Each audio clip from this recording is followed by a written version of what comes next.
Hello everyone, मैं हूं दीपिका शेखावत और आज हम पढ़ने वाले हैं sexual reproduction in flowering plants. Absolutely, when we say we are lucky that plants reproduce sexually, it is because इस प्रोसेस से बहुत ही ब्यूटीफुल फ्लावर्स क्रिएट होते हैं, बहुत बहुत ही ब्यूटीफुल कलर्स जो हम हमारे अराउंड देख सकते हैं वो क्रिएट होते हैं.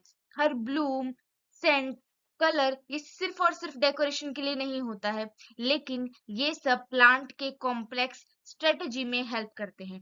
कैसे वो पॉलिनेटर को अट्रैक्ट करते हैं, वो हेल्प करते हैं प्लांट्स को सीड्स प्रोड्यूस करने में और नेक्स्ट जनरेशन के लिए फ्रूट्स प्रोड्यूस करने में भी हेल्प करते हैं. तो इस केस में जब हम फ्लावरिंग प्लांट्स की बात करते हैं या फिर हम एंजियोस्पर्म्स की बात करते हैं, जो सेक्सुअल रिप्रोडक्शन होता है वो काफी फैसिनेटिंग होता है और इन्वॉल्व करता है वेरियस स्ट्रक्चर्स को. फ्लावर्स जो होते हैं वो डिजाइन होते हैं एक यूनिक तरीके से, तो जिससे कि वो इंश्योर कर सके कि पॉलिनेशन हो सके. और पॉलिनेशन ही क्या है कि for fertilization. Think of each flowers part. जो पेटल्स होती हैं, स्टेमन होती है, पिस्टल होती है, ये सब टूल्स की तरह काम करते हैं. हर एक टूल अडेप्टेड है for a specific role in helping the plant to reproduce. कुछ फ्लावर्स जो होते हैं वो ब्राइटली कलर्ड होते हैं ताकि वो बीज को, बर्ड्स को अट्रैक्ट कर सके. और कुछ जो होते हैं उनकी बहुत ही स्ट्रॉन्ग सेंट होती है, जिसकी वजह से इंसेक्ट जो है उनकी तरफ अट्रैक्ट हो जाते हैं.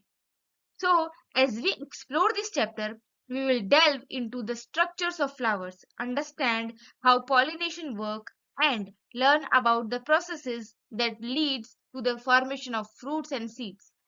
ये जो fruits और seeds होते हैं ये काफी crucial होते हैं because they contain the embryo for a new plant. So, flowers do serve us, but only because they are already perfect at serving their primary purposes, helping plants continue their species through sexual reproduction.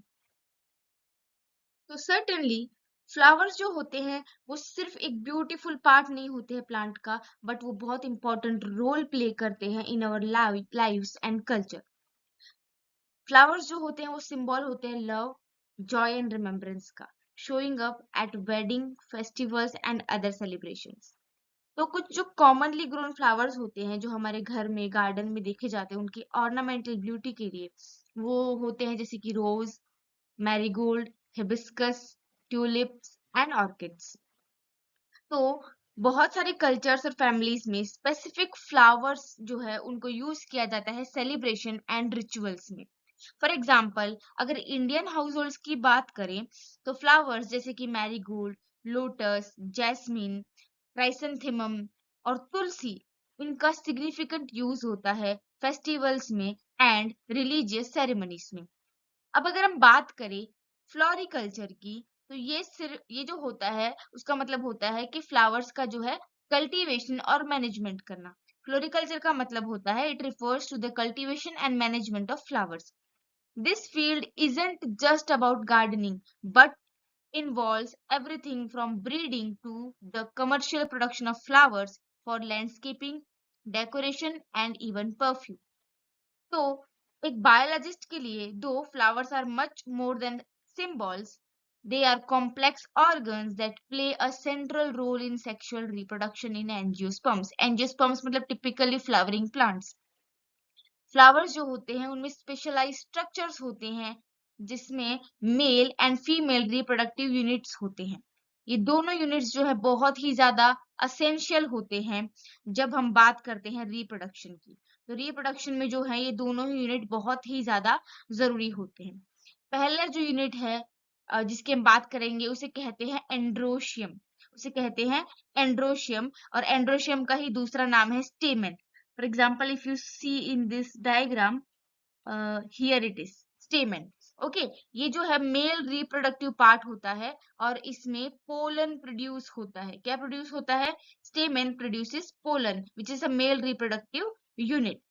और stamen को हम क्या बोलते हैं? Androecium बोलते हैं. Okay, stamen को हम बोलेंगे एंड्रोशियम. उसके बाद हम बात करेंगे गाइनोशियम की, जिन्हें हम कहते हैं कार्पल्स. ठीक है, गाइनोशियम की जब हम बात करेंगे तो उन्हें हम कहते हैं कार्पल्स. और ये जो होते हैं फीमेल रिप्रोडक्टिव पार्ट होती है जिसमें ओव्यूल डेवलप होता है. यहाँ पे ओव्यूल डेवलप होता है और जो ओव्यूल होता है वो ही फ्यूचर में सीड बनता है।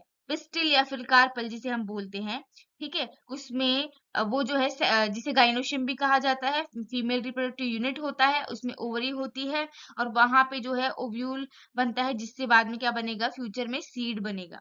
तो ये जो स्ट्रक्चर्स होते हैं सभी साथ में मिलके एक फैसिनेटिंग वे में काम करेंगे, जिसकी वजह से फर्टिलाइजेशन हो पाता है और सीड का फॉर्मेशन हो पाता है।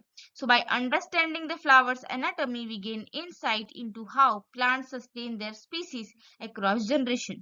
So as we dive deeper, we will explore how these parts interact and how pollination occurs and how fertilization leads to the development of fruits and seeds, the future of the plant's lineage. Alright, let's dive into what happens in a plant even before we see a flower bloom. Flower के खिलने से पहले plant में क्या changes आते हैं, उसे कहते हैं प्री फर्टिलाइजेशन। ठीक है, उसमें क्या कौन कौन से स्ट्रक्चर्स इन्वॉल्व होते हैं और क्या इवेंट्स होते हैं वो हम देखेंगे। The process of flowering starts long before we actually see the flower. हम फ्लावर देखें, प्लांट पे विजिबली हमें फ्लावर दिखाई दे, उससे बहुत पहले ही फ्लावरिंग का जो प्रोसेस होता है वो प्लांट के अंदर स्टार्ट हो चुका होता है। First, the plant undergoes hormonal and structural changes that signals its time to reproduce. Plant में बहुत सारे हार्मोनल और स्ट्रक्चरल चेंजेस हो जाते हैं, जिसकी वजह से प्लांट को सिग्नल मिलता है कि अब वक्त आ चुका है रिप्रोड्यूस करने का। ये जो सिग्नल्स होते हैं, इसकी वजह से फॉर्मेशन होता है फ्लोरल प्रीमोडियम का। अब फ्लोरल प्रीमोडियम क्या होता है, एक स्मॉल इनिशियल स्ट्रक्चर होता है जिसमें से फ्लावर जो है वो ग्रो होगा। ओवर टाइम ये जो है वो बाद में जो फ्लोरल प्रीमोडियम होता है डेवलप हो जाता है इनटू इन्फ्लोरेसेंस। इन्फ्लोरेसेंस क्या होता है, प्लांट का वो पार्ट होता है जहां से फ्लोरल बर्ड्स निकलना शुरू होती है और इवेंचुअली बाद में वो पूरा फ्लावर जो है उसमें डेवलप हो जाती है। एक बार फ्लावर फॉर्म हो जाएगा तो उसमें दो मेन रिप्रोडक्टिव स्ट्रक्चर्स होंगे, जैसे मैंने आपको ऑलरेडी बोला, एंड्रोशियम और गाइनोशियम। एंड्रोशियम में क्या था, ऊपर की तरफ एंथर था और एंथर जो था उसमें नीचे एक स्टॉक लाइक स्ट्रक्चर था, इसे फ्लामेंट बोलते हैं। ये रहा ऊपर ये जो पार्ट है इसे एंथर बोलेंगे और ये जो पूरा स्टॉक लाइक स्ट्रक्चर है इसे फिलामेंट कहते हैं और ये पूरा जो है वो एंड्रोशियम है या फिर इसे स्टेमेन भी बोलते हैं। अब अ, ये जो मेल रिप्रोडक्टिव पार्ट होता है फ्लावर का, एंड्रोशियम, ये काफी सारे स्टेमेन से बना हो सकता है। Each stamen includes an anther, एक एंथर होगा स्टेमेन में, और हाँ, जहाँ पे पोलन जो है मेल गैमेट्स जो है प्रोड्यूस होते हैं और उसके साथ अटैच होगा एक फिलामेंट जो एंथर को फ्लावर के साथ अटैच रखेगा। उसके बाद हम बात करें अगर गाइनोशियम की, तो गाइनोशियम जो होता है फीमेल रिप्रोडक्टिव पार्ट होता है। इसमें एक या फिर एक से ज्यादा कार्पल्स होती है, जिसे पिस्टिल भी बोला जा सकता है। अब उसका स्ट्रक्चर कैसा था, ऊपर की तरफ स्टिग्मा था। स्टिग्मा जो है उसके नीचे एक लॉन्ग स्ट्रक्चर था, stock like filament like he था, जिसे हम लोगों ने स्टाइल बोला था। ठीक है, और उसके नीचे होता है हमारा ओवरी, जिसमें होता है ओव्यूल्स, जो बाद में डेवलप होते हैं इनटू सीड्स अपॉन फर्टिलाइजेशन। तो as the structures develop, they prepare the plant for pollination and eventually fertilisation. तो ये जितने भी स्ट्रक्चर्स बने जो मैंने आपको बताए, जैसे जैसे डेवलप होंगे वैसे वैसे प्लांट जो है प्रिपेयर होता जाएगा पॉलिनेशन के लिए और बाद में वो फर्टिलाइजेशन भी कंप्लीट कर लेगा। ये जो फॉर्मेशन होता है और डिफरेंशिएशन होता है एंड्रोशियम का एंड गाइनोशियम का, ये बहुत एसेंशियल होता है because they house the cells that will unite to form the next generation of plant. इनके पास ही अब जो एंथर में जो पोलन है वो मेल गैमेट की तरह काम करेंगे और जो ओवरी में जो ओव्यूल है वो फीमेल गैमेट की तरह काम करेगा। जब ये दोनों फ्यूज होंगे तब फर्टिलाइजेशन होगा, जिसकी वजह से नेक्स्ट जनरेशन जो न्यू प्लांट है वो फॉर्म होगा। तो ये जो यूनिट्स होते हैं काफी इंपॉर्टेंट होते हैं। और अदर वर्ड्स में अगर हम बात करें तो जो ये प्री फर्टिलाइजेशन स्टेज जो होता है is all about flower getting ready for reproduction by developing the necessary structures for producing seeds and fruits.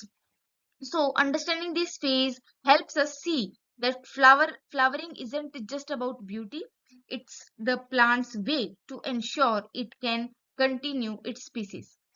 This intricate process, guided by hormones and specific structural changes, sets the stage for pollination and the journey towards creating new plants. तो जैसा कि मैंने आपको बोला कि जो mature pollen होता है उसमें दो जो है टू मेन सेल्स होते हैं, एक होता है वेजिटेटिव सेल, दूसरा होता है जनरेटिव सेल। जो वेजिटेटिव सेल होता है वो काफी लार्ज होता है क्योंकि उसमें फूड रिजर्व होता है, ठीक है, फूड स्टोरेज के लिए वो काम करता है। उसका काफी लार्ज और इरेगुलर न्यूक्लियस होता है। उसके बाद अगर हम बात करें जनरेटिव सेल की, तो जनरेटिव सेल काफी स्मॉल होता है, उसका साइटोप्लाज्म डेंस होता है और यूजुअली वो स्पिंडल शेप का होता है। अब अगर हम बात करें कुछ एडिशनल फैक्ट्स के बारे में, पोलन ग्रेन के एडिशनल फैक्ट्स के बारे में, तो सबसे पहले हम बात करेंगे एलर्जीज की। तो कुछ पॉलन्स ऐसे होते हैं जिसकी वजह से सेवरल एलर्जीज जो है, रेस्पिरेटरी प्रॉब्लम्स जो है, जैसे कि अस्थमा है, ब्रोंकाइटिस है, वो ट्रिगर हो जाता है। द इन्वेजिव पार्थेनियम प्लांट, जिसको कैरेट ग्रास भी कहा जाता है, जो कि मेजर पोलन एंड एलर्जन है इंडिया के अंदर।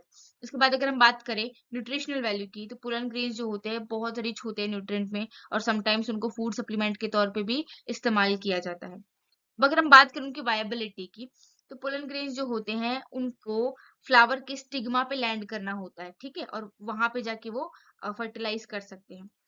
अब ये जो टाइम है, उनका जो लैंड करने का टाइम है, वो डेफिनेटली वेरी कर सकता है। तो उसमें वो वायबल है या नहीं है। अगर वो मान लो कि लैंड करने में टाइम लग गया, तो हो सकता है उनकी वायबिलिटी तब तक खो जाए, ठीक है, तो बाद में वो किसी काम के नहीं है। तो ये जो वायबिलिटी का टाइम है ना, वो वेरी करता है सिग्निफिकेंटली। अगर हम बात करें ग्रेन्स की, जैसे कि राइस है, व्हीट है, तो वायबिलिटी जो है 30 मिनट तक की ही होती है। लेकिन रोज और टोमेटो की अगर हम बात करें, तो वायबिलिटी महीनों तक चल सकती है। पोलन ग्रेन्स जो है उनको हम लोग लिक्विड नाइट्रोजन में, यानी कि -196 डिग्री सेल्सियस में स्टोर कर सकते हैं, ठीक है, ताकि उनको हम ब्रीडिंग प्रोग्राम्स वगैरह में यूज कर सके। और जिसकी वजह से पोलन बैंक्स फॉर्म होते हैं, सिमिलर टू सीड बैंक्स। मतलब पोलन बैंक्स मतलब पोलन्स का स्टोरेज जैसा आप समझ सकते हैं उसको।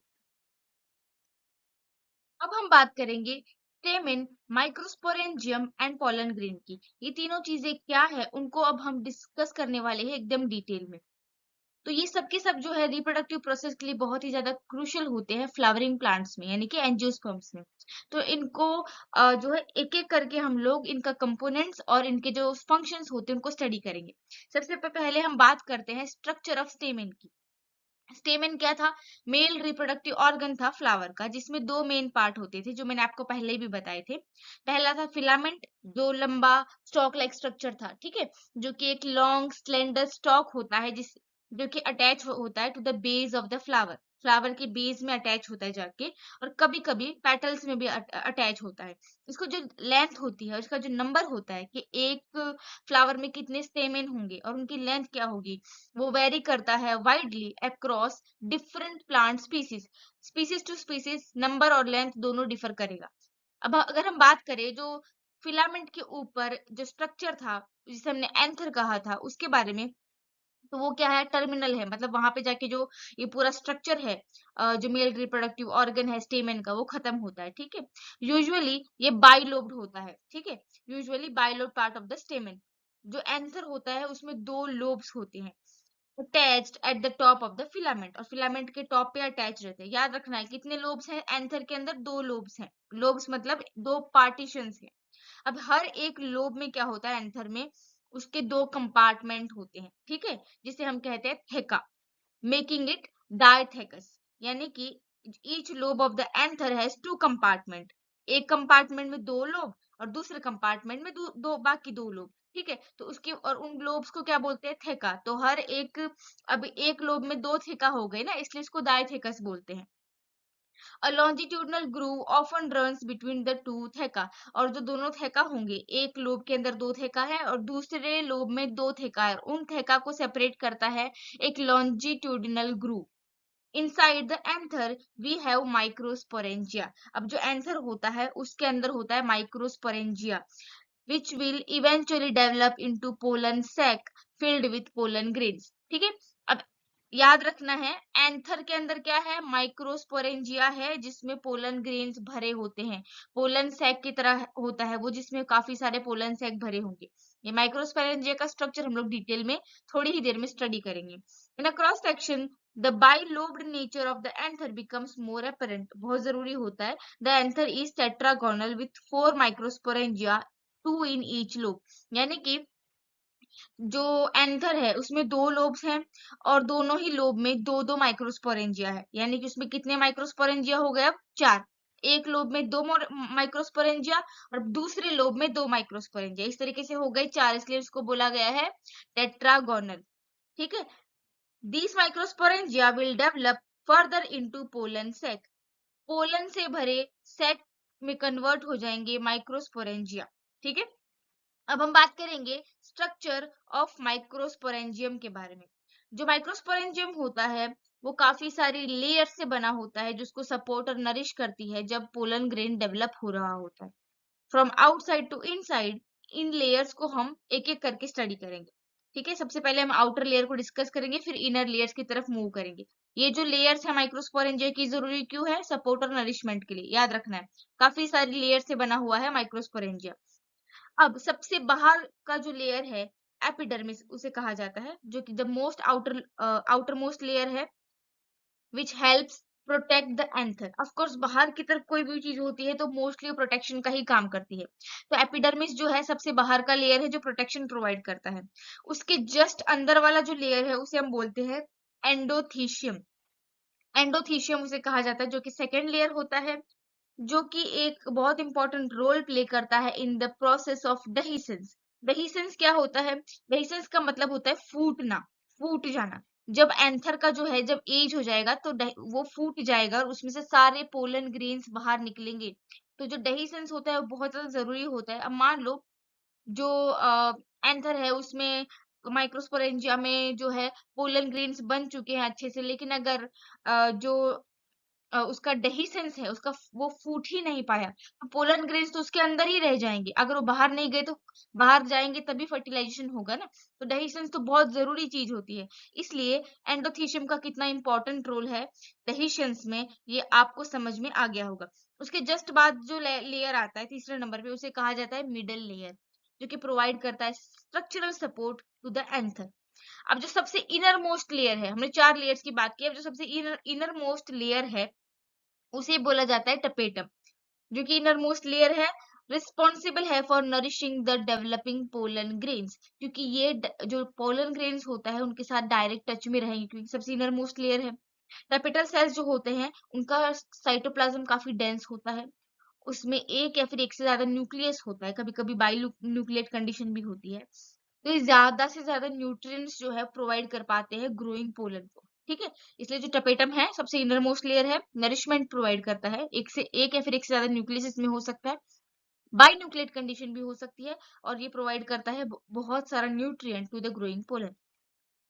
अब जो माइक्रोस्पोरेंजियम है उसके सेंटर में एक टिश्यू है जिसे कहा जाता है स्पोरोजिनस टिश्यू। ठीक है। क्या बोलेंगे हम उसे? स्पोरोजिनस टिश्यू, जो कि सेंटर को भर के रखता है माइक्रोस्पोरेंजियम में।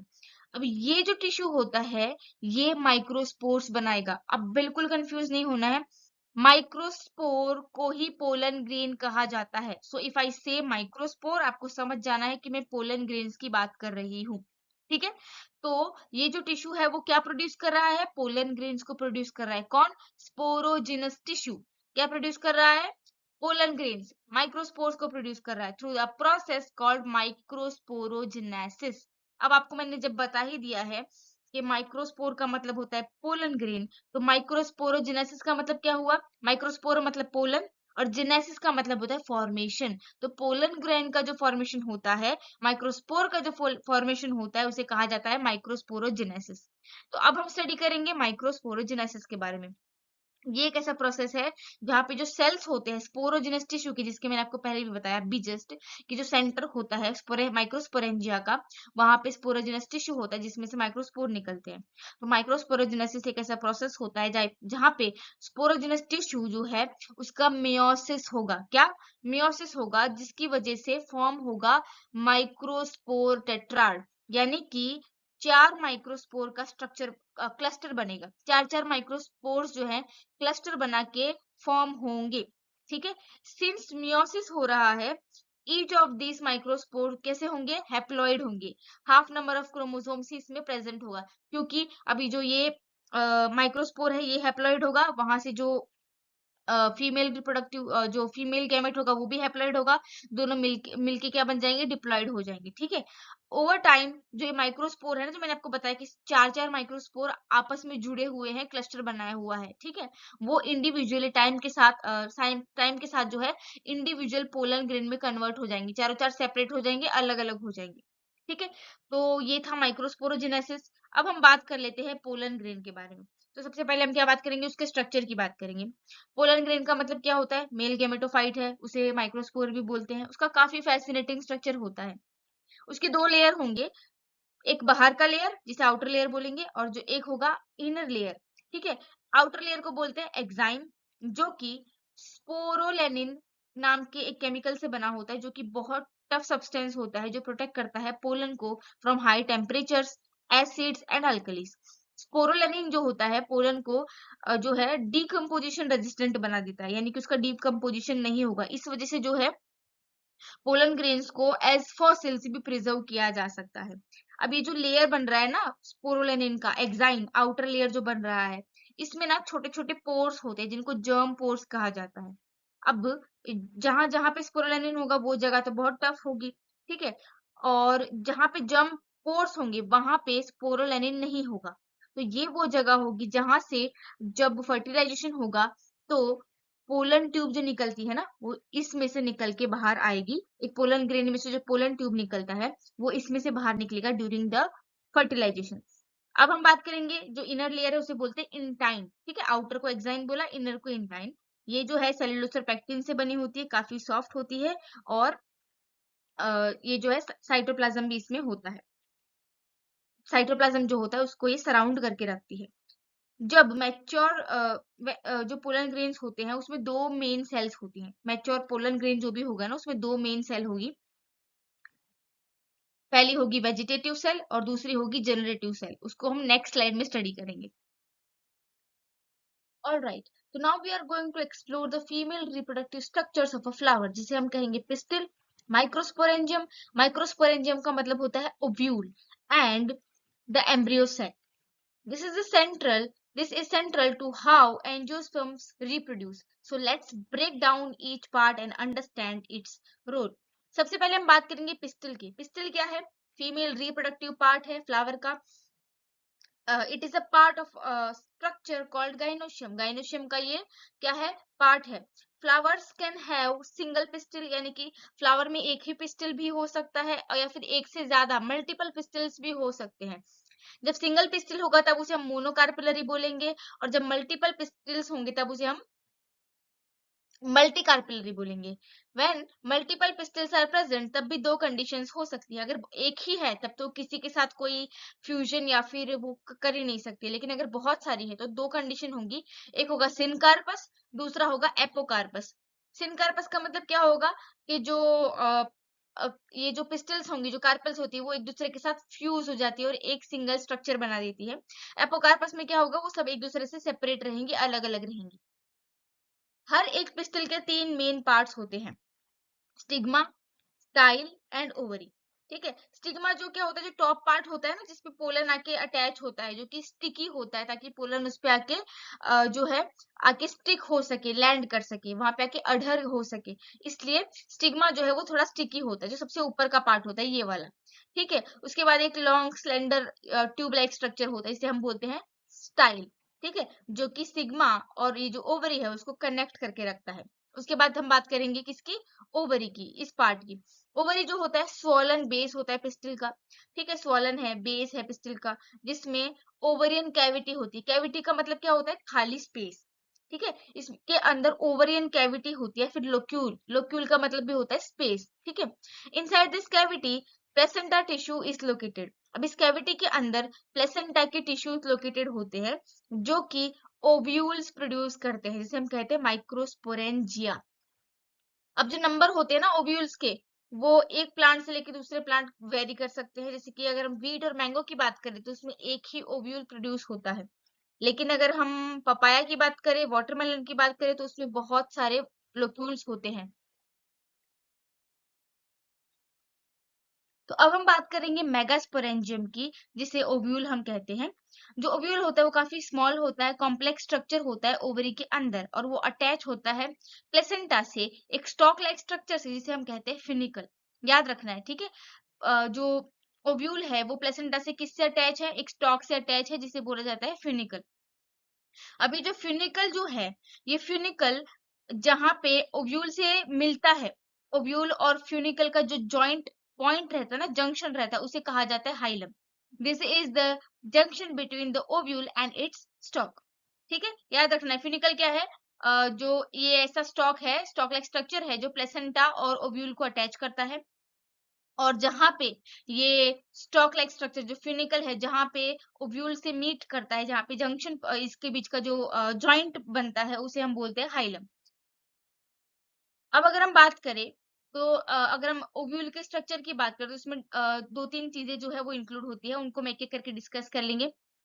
सबसे पहले हम बात करेंगे इंटीग्यूमेंट्स की। यहाँ पे आप देख सकते हो आउटर इंटीग्यूमेंट और इनर इंटीग्यूमेंट। ये जो है ये इनर इंटीग्यूमेंट है, ये वाला आउटर इंटीग्यूमेंट है। ये प्रोटेक्टिव लेयर्स की तरह होते हैं और एंटायरली जो है ओव्यूल को अच्छे से जो है सराउंड कर लेते हैं। लेकिन ये सिर्फ यहाँ पे ये जो पॉइंट दिख रहा है ना, जिसे कहते हैं माइक्रोपाइल, ऊपर की तरफ, यहाँ पे इंटीग्यूमेंट्स प्रेजेंट नहीं होते हैं, जो कि एक ओपनिंग, स्मॉल ओपनिंग जैसा होता है टिप के ऊपर, जिसे कहा जाता है माइक्रोपाइल। उसके बाद हम बात करेंगे चलाजा की, जो कि माइक्रोपाइल से बिल्कुल अपोजिट डायरेक्शन में होता है, जो कि बेसल पार्ट होता है ओव्यूल का। फिर हम बात करेंगे न्यूसेलस की। ये रहा इंटीग्यूमेंट्स के दोनों आउटर और इनर इंटीग्यूमेंट्स के जस्ट इनर साइड पे जो प्रेजेंट होता है, उसे हम बोलते हैं न्यूसेलस। ये वाला पार्ट जो है, इसे बोलते हैं न्यूसेलस, जो कि this tissue is inside the integuments and contains reserve food material. इसमें फूड मटेरियल होता है काफी सारा। This is rich in food material, nutrient rich होता है। न्यूसेलस जो होता है, उसके जस्ट अंदर क्या है? Embryo sac. ये जो पार्ट है ये क्या है? एम्ब्रियो सैक, जिसे फीमेल गेमेटोफाइट भी हम बोल सकते हैं, जो बाद में मेगास्पोर्स बनाएगा। तो ये जो है वो स्ट्रक्चर है एक टिपिकल ओव्यूल का। ठीक है, बाहर की तरफ इंटीग्यूमेंट्स है, इनर और आउटर इंटीग्यूमेंट्स, जो इसको प्रोटेक्शन प्रोवाइड करते हैं। लेकिन ये जो ऊपर जो एक स्मॉल ओपनिंग है, जिसे माइक्रोपाइल कहते हैं, यहाँ पे इंटीग्यूमेंट्स नहीं होते। इंटीग्यूमेंट्स के जस्ट अंदर जो है वो है न्यूसेलस, जो कि न्यूट्रिएंट रिच होता है, और वो सराउंड करता है एम्ब्रियो सैक को। यहाँ पे चलाजल पोल या फिर चलाजा जिसे हम बोलते हैं, जो बेसल पार्ट होता है ओव्यूल का, just opposite to the micropyle. अब हम बात करेंगे मेगास्पोरोजेनेसिस के बारे में, मतलब formation of megaspore. Megasporogenesis is the process where megaspore mother cell, MMC जिसे शॉर्ट में हम बोलेंगे, जो मेगास्पोर मदर सेल होती है, उसका क्या होगा? मियोसिस होगा, और उसके बाद वो मेगास्पोर्स प्रोड्यूस करेगी। याद रखना अच्छे से, मेगास्पोरोजेनेसिस एक प्रोसेस है जहाँ पे megaspore mother cell, MMC, undergoes meiosis to form megaspore. ये जो मेगास्पोर मदर सेल होती है, ये माइक्रोपाइलर रीजन जो होता है न्यूसेलस का, वहां पे प्रेजेंट होती है। ये एक लार्ज सेल है, इसका साइटोप्लाज्म काफी डेंस है और एक प्रोमिनेंट न्यूक्लियस है। Meiosis in the MMC produces 4 megaspores. जैसे वहां पे 4 माइक्रोस्पोर्स प्रोड्यूस होते थे, यहाँ पे 4 मेगास्पोर्स प्रोड्यूस होंगे। However in most flowering plants only one of these megaspore is functional, मतलब इनमें से कोई एक ही फंक्शनल होगा, बाकी के 3 डीजेनरेट हो जाएंगे। The functional megaspore will go on to form the female gametophyte, और जो functional वाला है 4 में से, वो female gametophyte या फिर जिसे embryo sac बोलते हैं, वो फॉर्म करेगा।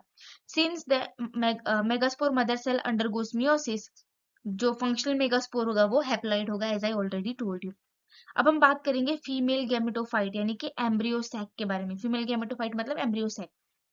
ये जो डेवलपमेंट होता है एम्ब्रियो सेक का from a single functional megaspore is called monosporic development. मतलब एक सिंगल मेगास्पोर जो फंक्शनल था, उसमें से डेवलपमेंट होगा एम्ब्रियो सेक का। ठीक है, और इसको बोलते हैं मोनोस्पोरिक डेवलपमेंट। और ये फॉर्मेशन जो है वो कैसे होता है वो पहले देखते हैं हम लोग। क्या होगा? सबसे पहले न्यूक्लियर डिवीजन होगा। जो न्यूक्लियस होता है ना फंक्शनल मेगास्पोर का, जो मेगास्पोर है उसका न्यूक्लियस जो है वो डिवाइड होगा माइटोटिकली, और प्रोड्यूस करेगा एक में से 2 न्यूक्लियस। ठीक है, एक था डिवाइड होके 2 हो गए, which then migrate to opposite poles, और वो दोनों अपोजिट पोल्स की तरफ चले जाएंगे, फॉर्मिंग बाई न्यूक्लिएट एम्ब्रियोसैक। ठीक है, उसमें 2 न्यूक्लियस अब प्रेजेंट है, इसलिए 2 न्यूक्लिएट एम्ब्रियोसैक फॉर्म होगा। बाद में जो माइटोटिक डिविजन होंगे, उसकी वजह से 4 न्यूक्लियस फॉर्म होंगे, उसके बाद 8 न्यूक्लियस फॉर्म होंगे, 8 न्यूक्लियस स्टेज आएगा, ठीक है। मतलब दो से पहले 1 से 2 हुए, फिर 2 से 4, 4 से 8, इस तरीके से। Importantly these are free nuclear divisions, meaning the cell walls do not form immediately after nuclear division. जैसे न्यूक्लियर डिवीजन होगा वैसे ही सेल वॉल फॉर्म हो जाए, ये जरूरी नहीं है। आफ्टर द 8 न्यूक्लियर स्टेज, अब सुनना है, जैसे ही 8 न्यूक्लियर स्टेज आएगा, cell walls form leading to the organisation of a mature embryo sac. ठीक है, एक मैच्योर एम्ब्रियो सैक प्रोड्यूस होगा जिसमें टोटल 7 सेल्स होंगे विथ 8 न्यूक्लियाई। ठीक है, कितने सेल होंगे? 7 सेल्स होंगे विथ 8 न्यूक्लियाई। अब जो ऑर्गेनाइजेशन होता है उसको समझते हैं हम सबसे पहले। ये जो now let's look at the structure and distribution of the cells within the mature embryo sac. सबसे पहले आप यहाँ पे देख सकते हैं ऊपर की तरफ, यहाँ पे इस डायग्राम में एक एग सेल होगा। This is the female gamete. यहाँ पे एक एग सेल होगा, ठीक है, जिसको फीमेल गैमेट बोलते हैं। उसके अलावा 2 सिनर्जिड्स होंगे। This flanks the egg cell and have special thickenings at the micropylar end form called the filiform apparatus which help guide the pollen tube to the egg cell during fertilization. उसके बाद होते हैं central cell. ये जो पूरा ये part है ये सेंट्रल सेल है और उसके अंदर दो जो है न्यूक्लियस होते हैं, 2 पोलर न्यूक्लियस होंगे। एक लार्ज सेल होता है in the middle of the embryo sac containing 2 polar nuclei. These polar nuclei play an essential role in the formation of endosperm after fertilization. तो क्या रोल है इनका? एंडोस्पर्म का फॉर्मेशन करेंगे आफ्टर फर्टिलाइजेशन। उसके अलावा जो है यहाँ पे एंटीपोडल सेल्स होते हैं, जो चलाजल एंड होगा ना नीचे की तरफ, वहां पे 3 सेल्स होंगे जिनको बोलते हैं एंटीपोडल्स। ठीक है, इनका एग्जैक्ट फंक्शन अभी फुल्ली अंडरस्टूड नहीं है, but they are believed to support the embryo sac in some way. So mature embryo sac जो होता है इन एंजियोस्पर्म्स, उसमें 8 न्यूक्लियस होते हैं लेकिन 7 ही सेल्स होंगे, बिकॉज सेंट्रल सेल जो है उसमें 2 न्यूक्लियस है। ठीक है, अब समझ में आ गया होगा आई थिंक आपको। 7 सेल है और 8 न्यूक्लियस है, क्योंकि जो सेंट्रल जो बड़ा वाला सेल है ना, इसमें एक साथ 2 न्यूक्लियस है, इसलिए 7 सेल और 8 न्यूक्लियस इसको बोला गया। तो now we will discuss pollination. Flowering plants में जो प्रोसेस होता है पॉलिनेशन का, बहुत ही क्रूशियल होता है फर्टिलाइजेशन के लिए, जहाँ पे जो पोलन ग्रेन होता है from the male structure anther need to reach the female structure stigma to unite the male and female gametes.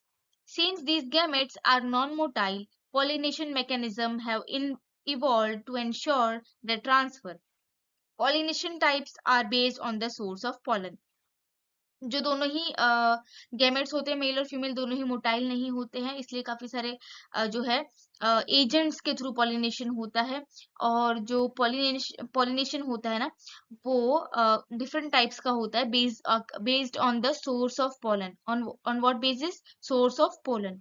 सबसे पहला है autogamy, self pollination with in the same flower. Autogamy का मतलब क्या होता है? सेल्फ पॉलिनेशन होगा, एक ही फ्लावर में एंथर भी होगा, स्टिग्मा भी होगा, वहीं पे पॉलिनेशन होगा। Complete autogamy is rare but can occur in close flowers called cleistogamous flowers which ensures pollination without external agents. ठीक है, तो सेल्फ पॉलिनेशन का मतलब यही होता है कि सेम फ्लावर के अंदर जो है फ्लावर का पॉलिनेशन हो जाए। कंप्लीट ऑटोगेमी जो होता है रेयर होता है, लेकिन अगर क्लिस्टोगेमस फ्लावर है मतलब कंप्लीटली क्लोज्ड, तो हो सकता है without involvement of external agents. उसके बाद आता है जिटनोगेमी, जो ट्रांसफर होता है पोलन का to another flower on the same plant. Transfer of pollen to another flower on the same plant, मतलब एक ही प्लांट पे 2 फ्लावर है, अलग अलग फ्लावर है, सेम फ्लावर नहीं, अलग अलग फ्लावर, लेकिन प्लांट सेम ही है। It involves external agents but genetically similar to autogamy. Of course जो भी ऑफस्प्रिंग मिलेगा वो जेनेटिकली सिमिलर होगा, ऑटोगेमी की तरह ही होगा। उसके बाद आता है xenogamy, true cross pollination between flowers of different plants introducing genetic diversity. अब यहाँ पे क्या होगा? अलग प्लांट के अलग फ्लावर्स होंगे जिनके बीच में क्रॉस पॉलिनेशन होगा, जिसकी वजह से डेफिनेटली जेनेटिक डाइवर्सिटी आने वाली है। उसके बाद अगर हम बात करें पॉलिनेशन एजेंट्स की, तो एबायोटिक भी हो सकते हैं, बायोटिक भी हो सकते हैं। एबायोटिक मतलब नॉन लिविंग, जैसे कि विंड है, वाटर है, ठीक है, तो उस तरीके से होगा। अगर हम बात करें बायोटिक की, तो उसमें एनिमल्स, इंसेक्ट्स, ये सब जो है इंक्लूड हो जाते हैं, क्योंकि जो एनिमल कैसे मतलब एनिमल्स जो होते हैं वो फ्लावर के फ्रेगनेंस से, उसके कलर्स से अट्रैक्ट होते हैं, जैसे कि बीज है, बर्ड्स है, इवन बैट्स तक अट्रैक्ट हो जाते हैं, जिसकी वजह से जो पॉलिनेशन है वो हो पाता है। अब हम बात करेंगे आउटब्रीडिंग डिवाइसेस की। आउटब्रीडिंग क्या होता है? सेल्फ पॉलिनेशन का उल्टा। सेल्फ पॉलिनेशन मतलब इनब्रीडिंग, और अगर हमें सेल्फ पॉलिनेशन ना करवा के क्रॉस पॉलिनेशन करवाना है तो उसे हम बोलेंगे आउटब्रीडिंग। ठीक है, तो उसके लिए प्लांट्स क्या करते हैं? सबसे पहली स्ट्रेटेजी जो प्लांट यूज करते हैं वो है asynchronous pollen release and sigma receptivity. इसमें क्या होगा कि पोलन रिलीज जो एंथर है वो तो पोलन रिलीज करने के लिए रेडी होगा, लेकिन स्टिग्मा अभी रेडी नहीं होगा टू रिसीव द पोलन। ठीक है, उसकी जो रिसेप्टिविटी होगी वो अभी रेडी नहीं हुई होगी पोलन को एक्सेप्ट करने के लिए, फिर रिसीव करने के लिए। तो ये इस टाइम पे अगर पोलन जो है वो इस स्टिग्मा पे आके अटैच हो भी जाता है तो भी आगे फर्टिलाइजेशन नहीं होगा, क्योंकि स्टिग्मा तो अभी रेडी है ही नहीं। दूसरा जो है वो है differently positioned anthers and stigma. Same flower के अंदर स्टिग्मा, ये जो स्टिग्मा और एंथर है, इनकी पोजीशंस और इनकी जो हाइट है उसमें इतना डिफरेंस होगा, अगर पोलन रिलीज भी होता है तो शायद स्टिग्मा तक नहीं पहुंच पाएगा। उसके बाद आता है सेल्फ इनकम्पैटिबिलिटी, जो कि एक जेनेटिक मैकेनिज्म होता है to prevent self pollen from fertilising. मतलब जो पोलन होगा वो कंपैटिबल ही नहीं होगा कि खुद के ही फ्लावर में, खुद के ही स्टिग्मा में जो है आके फर्टिलाइजेशन कर सके। उसके बाद हम बात करेंगे यूनिसेक्सुअल फ्लावर्स की। इधर ऑन द सेम प्लांट हो सकते हैं मोनोशियस लाइक मेज, और on separate plant like dioecious like papaya. उसके बाद हम बात करेंगे पोलन पिस्टिल इंटरेक्शन की। जो पिस्टिल होता है वो रिकॉग्नाइज कर सकता है कंपैटिबल पोलन को। ठीक है, वो रिकॉग्नाइज कर सकता है खुद से, और उसके बाद डिपेंडिंग ऑन द रिकॉग्नाइजेशन वो फैसिलिटेट या फिर इनहिबिट कर सकता है उसकी जर्मिनेशन को। अगर जो पोलन है वो रिकॉग्नाइज हो जाता है तो पोलन ट्यूब डेवलप होगा, वो ग्रो करेगा थ्रू स्टिग्मा एंड स्टाइल, और बाद में वो ओवरी तक पहुंच जाएगा, guiding the male gamete to the embryo sac for fertilisation. उसके बाद हम डिस्कस करेंगे आर्टिफिशियल हाइब्रिडाइजेशन को। इन क्रॉप इम्प्रूवमेंट ब्रीडर्स जो होते हैं इंश्योर करते हैं desired pollination by emasculation. Emasculation का मतलब क्या होता है?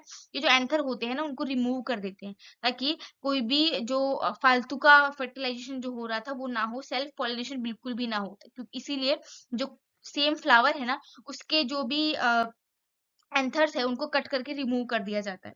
उसके बाद दूसरा एक तरीका है बैगिंग। उसमें क्या होता है, मतलब कवर कर देते हैं एक तरीके से। तो उसमें भी क्या होगा, जो स्टिग्मा है वो प्रोटेक्टेड रहेगा, अनवांटेड कोई भी पॉलन आके उसके ऊपर स्टिक नहीं हो सकता है। तो ये है पॉलिनेशन। हमने पॉलिनेशन को यहाँ पे कंप्लीटली स्टडी कर लिया है।